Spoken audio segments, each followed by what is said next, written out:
नौशरो फिरोज मामा के ख़बर ॾींदा आहियूं। डिस्ट्रिक्ट रिपोर्टर मोहम्मद हसन सूमरो जी रिपोर्ट मुताबिक़ ठारूशाह में गैस जी हथरादू लोड शेडिंग ख़िलाफ़ शहरनि जो दुकान बंदि करे एहतजाज, फौरी तौर गैस ॾियण जो मुतालबो।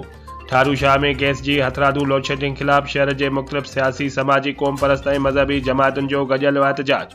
शहरी आसिफ चन्ना, सागर शाहिद सूमरो, हाफ़िज़ खलील अहमद सूमरो, रज़ा महमद बेहण, अब्दुरऊफ़ खानज़ादा, मक़बूल अहमद सहतो ऐं ॿियनि एहतजाजी रैली कढी प्रेस क्लब ठारूशाह पहुता, जिते अॻवाननि ख़िताब कंदे चयो त सुई गैस इंतज़ामिया हथरादू गैस जो प्रेशर बंदि करे नाइंसाफ़ी कई आहे, जंहिं करे ॿारड़ा स्कूल बिना नाश्ते जे वञनि था, जंहिंजे करे ॿारनि जी तालीम बि सख़्तु मुतासिर थी रही आहे।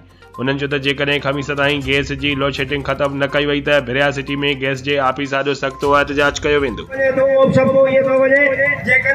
सुबुह जो 6 खां वठी करे 8 ताईं को प्रेशर ई कोन्हे को 1 कलाक लाइ प्रेशर अचे थो, वरी मंझंदि खां पोइ 12 खां पोइ वरी साॻी पोजीशन आहे गैस जी।